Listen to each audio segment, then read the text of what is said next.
As I did put at the start of this video, this YouTube video will contain conversation about abuse, including emotional, physical and domestic. If that's something that triggers you or is something that you don't want to talk about, then please exit off this video and I will see you next time with a much more light-hearted video. But I watched a film recently called Only Mine, and this topic is something that we need to talk about.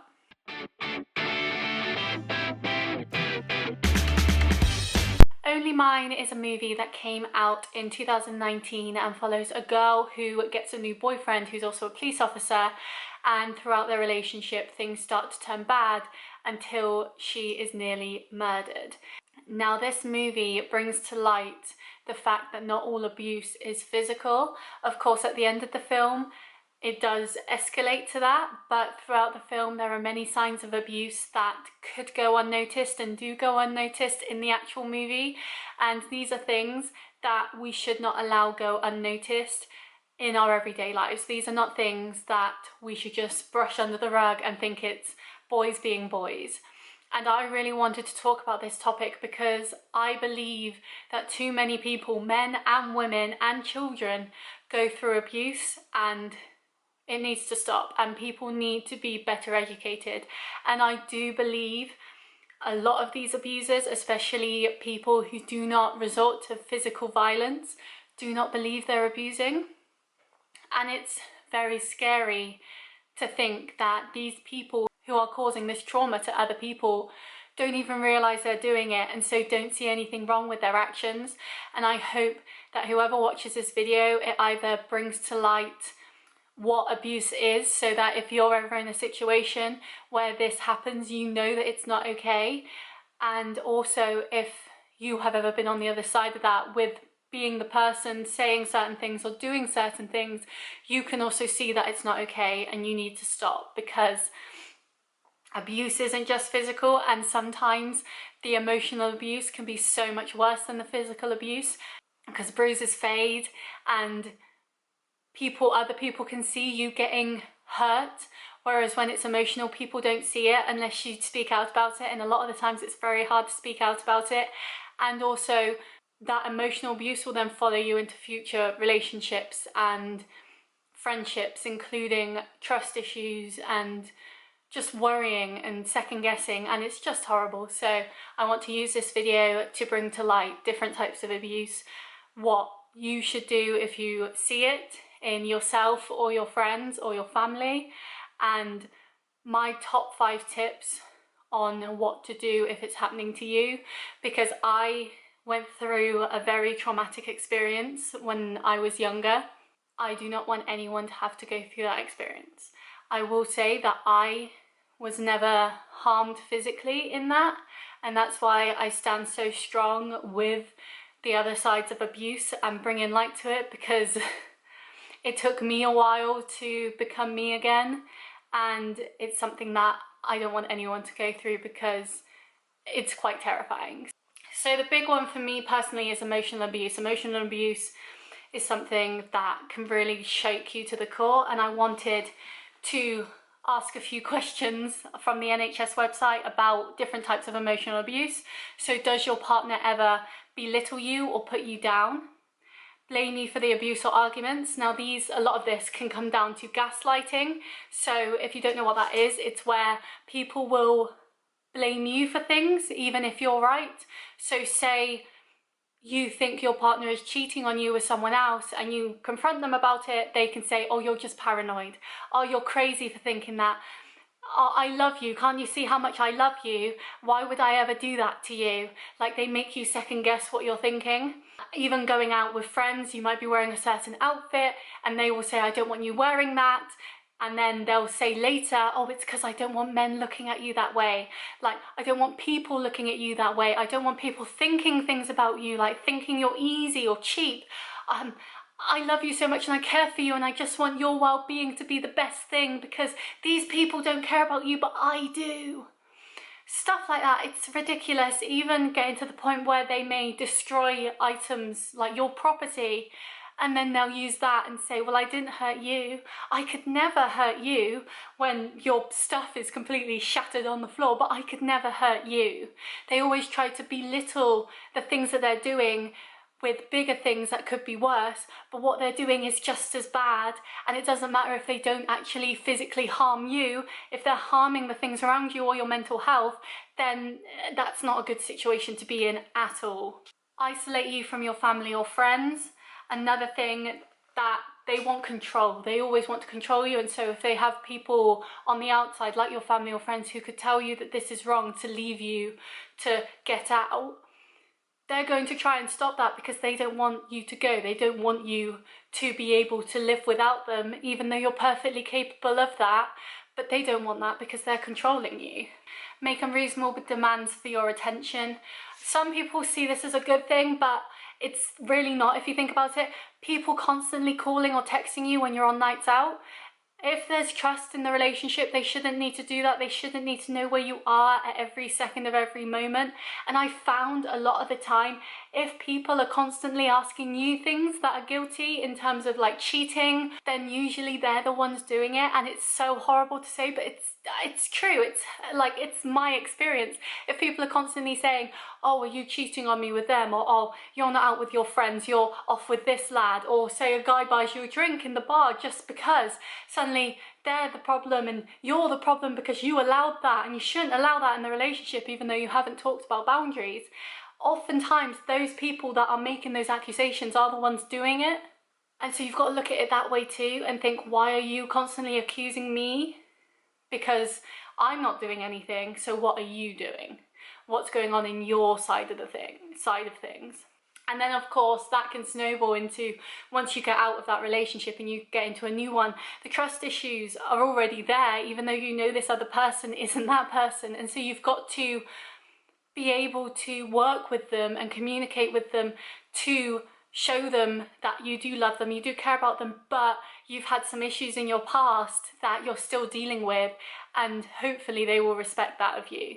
It's happened to me before where things have happened and I've gotten upset, or I've gotten scared, or I've shut down, and I've had to have long conversations about it just so the other person understands where I'm coming from and why I act the way I do because of what I've been through.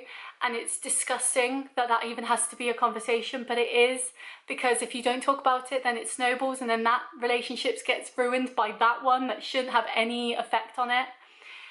It's just a horrid world we live in, really. Accuse you of flirting or having affairs, I've talked about. Tell you what to wear, who to see, where to go and what to think. So it's all controlling. It's all controlling you. You may not think it's controlling. You may think, oh, it's so sweet. They're checking up on me all the time because they care so much. No, it's just so they can check that you are where you are. It's not nice. They should be able to trust you. If I go out on a night out and I tell my boyfriend I'm off out, he's like, okay, bye. He doesn't care, he leaves me alone. He FaceTimed me once while I was out, and the next day he talked to me about it and said I shouldn't have done that, like, it's your girl night, I shouldn't have talked to you. And I was like, no, it's fine, because I asked my friends, I said to my friends, am I okay to answer this call? And they said yes. And so we were then able to have that conversation, but we had to talk about it the next day because even he thought that was too much. And he doesn't do that anymore unless I'm texting him back like normally. But it was good to have that conversation, to find those boundaries. And it's good that we can both recognise in ourselves where our faults are, if you will, like where we can improve. But a lot of these controlling people won't want that conversation, because then it will come to light how bad they are. Control your money or not give you enough to buy food or other essential things. And monitor your social media profile, share photos or videos of you without your consent, or use GPS locators to know where you are. That one hits hard. There is a thing in the UK now called revenge porn. If you share an image of someone that is sexual without their consent, then you can get prosecuted for that, and I'm so glad that that's a thing. But in my revenge porn documentary that I watched, that I will also link below, unfortunately it doesn't always go as easy as you'd hope it would. But I'm so glad that people can get prosecuted for that now, because it's disgusting, it's horrific, and people's lives can be ruined because of it. It's so bad. And then emotional abuse also includes threats and intimidation, so they may never actually physically harm you, but do they threaten it? That's not okay. And if they then try and go back and say, oh, but I never would, I love you, that's not okay. That's still controlling you. That's controlling the narrative that they want you to know and not actually telling you the truth. And it could get to the point where for 6 months they emotionally abuse you and tell you they'd never hurt you, and then 7, 8, 9 months they start doing it, and it's just going to get worse. It never gets better. Don't give them the benefit of the doubt. It never gets better. You have to put yourself first and get out of there.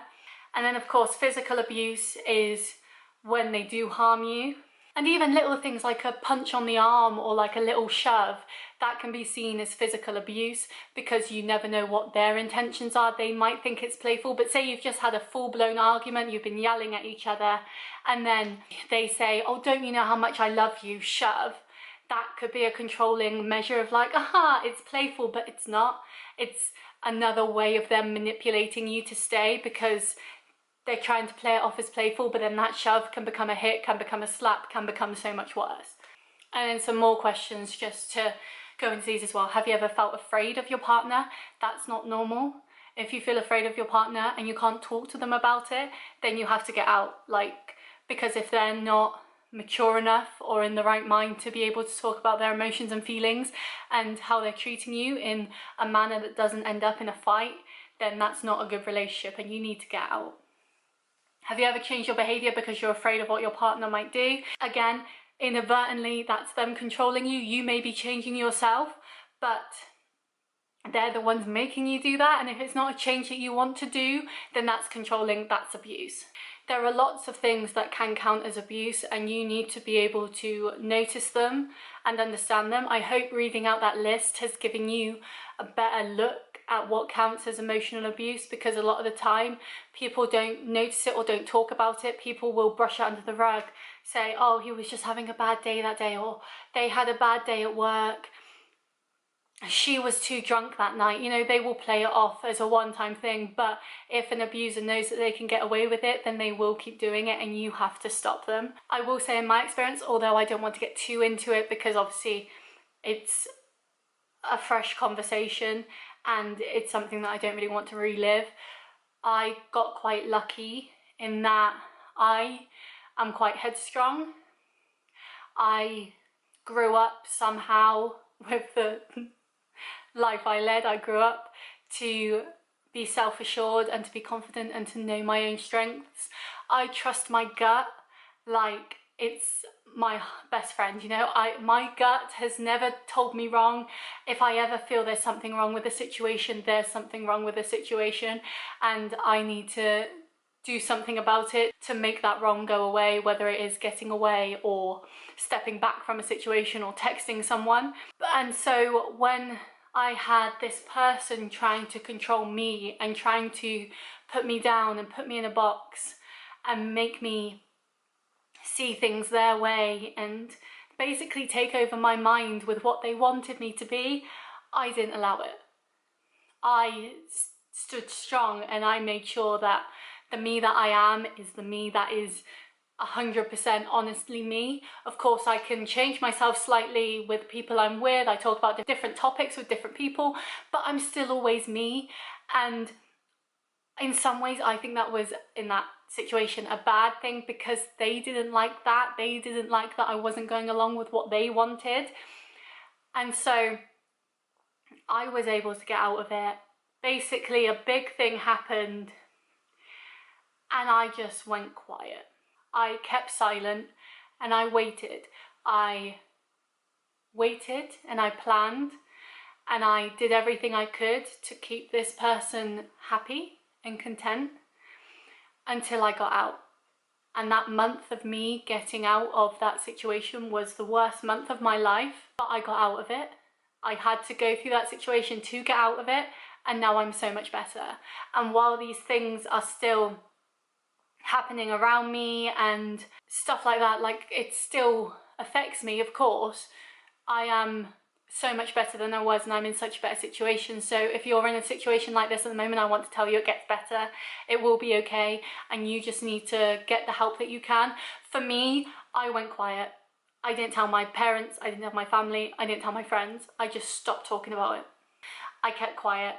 I went to work, I came home, I looked after myself, and I just kept quiet. Weekends were the times that fights would happen because we'd actually be in the same vicinity for an elongated amount of time. And that was when it was bad, but I just kept quiet, I kept my head down. Any money that I received for birthdays or Christmases or anything like that, I would hide. Any important things to me, I would hide and make sure that they couldn't find it, so that when I was able to leave, I had money there to be able to start again, to be able to be independent and on my own back. I hid a lot from a lot of people because I knew that was the best way, because at that time I had nowhere to go. Not properly. I had to wait to find somewhere to go. And I found that place, but until that point, for about 6 months, I had to just be quiet. I had to just keep my mouth shut, try and keep them happy, just so they didn't hurt me, and then I got out, and then that was it. And so while I got quite lucky with being able to leave the way I did and be able to be independent now, I've got my own place, my own car, I've still got my job, I've got like financial security, I've got savings. I have a great relationship now with my boyfriend. I've got a great relationship with my friends and my family. Like, they've been able to stand by me and like move on with everything that's happened. And I haven't lost me. For a time when I first got out of the situation, I had, but now I'm back. And that's what you gotta think, is this is a bad time, but it's not always gonna be this bad. It will get better, but you've got to be the one to make the steps to make it better. I wanted to share my 5 tips on being in this situation, so hopefully that will help you. My first tip is, at the first sign of problems, run. If you want to give them 2 chances, like fool me once, shame on you, fool me twice, shame on me, then do that. But any sign of trouble, any sign of them manipulating you or abusing you early on, get out, because it's so much easier to get out when you haven't made that foundation with them, when you don't live with them, when you don't have kids with them, when you haven't got X amount of years under your belt with them. Make the change early on. If you don't feel right, trust your gut. If you don't feel right, get out. Just get out. You'll find someone else. I don't want you to end up in a situation where you are getting abused because you didn't read those signs or you didn't believe them. You gave them the benefit of the doubt, and that's what they wanted. I would also say in this situation, which is a bit weird and I wasn't going to include it, is spend some time on your own. Spend some time just being you and see who you are and what you deserve. There's a brilliant, I always talk about it, there's a brilliant comedy show by Daniel Sloss called Jigsaw, where he talks about it and how if you don't love yourself 100%, then someone can come in and love you at a lower percent. So say you love yourself at 20%, like I love 20% of me, and someone comes along and they love you 30%. You'll think, wow, they love me so much, but they don't. They're literally just giving you a bit extra that you're giving yourself. Whereas if you love yourself 100%, then that person has to do everything to hit that level as well or above. Like, they should always be trying to be better. And so if you don't love yourself completely, then they will take advantage of that. And I feel, because of what I've been through, I can say that I love myself completely. I am so happy with who I am now. And I'm so grateful that I found someone who loves me that and more. It's still a struggle with everything I've been through. It's still a struggle believing it sometimes and knowing that they do love me and that they're not manipulating me or anything. It's of course a struggle, but you'll get there, and thanks to communication, it's able to be worked with. Do you know what I mean?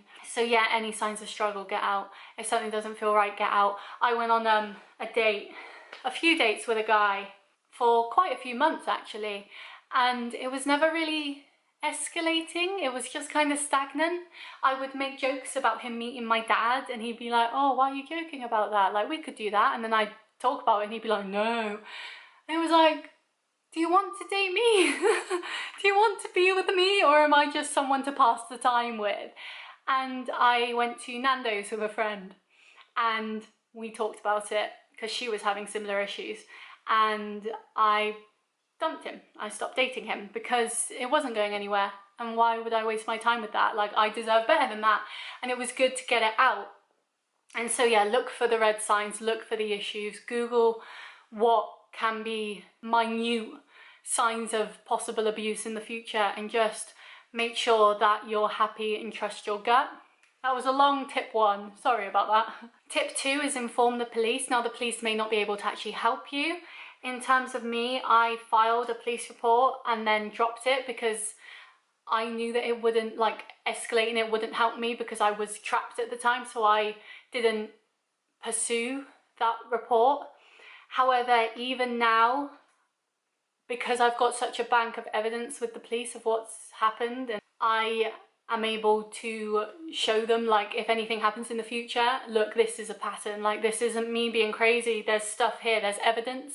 And so you should be able to get more help in the future if you need it, especially say you've got children. Putting together a police statement and just detailing every time that they're abusing you or doing something inappropriate, then at least you've got that bank there, so that it's not just your word against them, you've got it over an elongated amount of time. Like, why would you keep up a lie for years, sort of thing. And that's my next tip, is take evidence. So phone calls, I know it's like wrong, but record them if it's with the abuser, especially if they're being abusive. If they send you emails, take screenshots, save them, print them out, whatever. Any text messages, save it. Any social media posts, save it. Just so you've got a bank of evidence there, especially if it's coming directly from them, then it's very hard for them to deny it. Whereas when it's your word against theirs, it's two people, like, everyone else doesn't know you. Like, whoever's judging this doesn't know you, and so they could take either side. But if you've got this evidence of information, then at least if it does escalate to the court system or whatever, you have that evidence and they can see that it's been over a certain period of time, it's not stopped, and that's not okay. Set up an escape route. So for me, I had to wait until I was able to leave, but if you've got friends or family that you can stay with, if you've got places that you can go, set that up. Stash extra money where you can, don't let them know about that extra money. Set up an extra bank account if you want. Just do things so that if you need to get out suddenly, you can, and you've got the resources there. And just don't be scared to reach out. My final tip, don't be scared to reach out, because people do love you, people do want the best for you, and if you're not in a good situation, then they will help. It's very hard when people haven't been through it to really understand it, but if you know it's not right, then if you ask them for help, they should help you. And if they don't, find someone else. You know, they're clearly not worth your time or your energy. Because for me, I kept it hidden for so long. When I finally came out with everything, people found it quite shocking. People found it hard to hear. They didn't realise, they didn't see it. And that's the problem, these people don't see it unless you tell them. And for me, in my situation, the best thing to do was keep quiet, but sometimes it's not. And if you need help, then speak about it, talk out, find friends, find family. There's plenty of phone numbers. I'll list the UK ones down below, of places that you can call or email to speak to people when you're in this situation, because it's horrific and you don't deserve it. And I want to let you know that I believe you. Whatever you're going through, I believe you.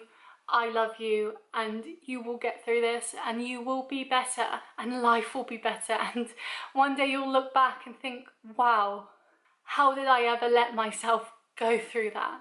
And you will never allow yourself to go through it again. I hope, anyway. And you will make it your mission that no one else in your life goes through it either, because it's absolutely horrific.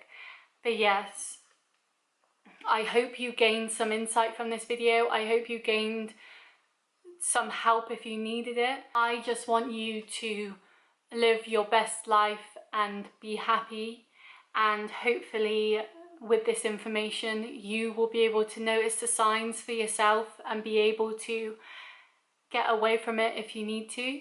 But it will get better. It always gets better. You have so much more worth than what this person is telling you. You're going to do incredible things with your life, and you're going to be so happy. And so I hope you learned something from this video, and I will see you next time with something a bit more light-hearted. But as I said, more people need to be aware of these types of abuse, because it happens far too often and it's not right. I'll see you next time. Bye!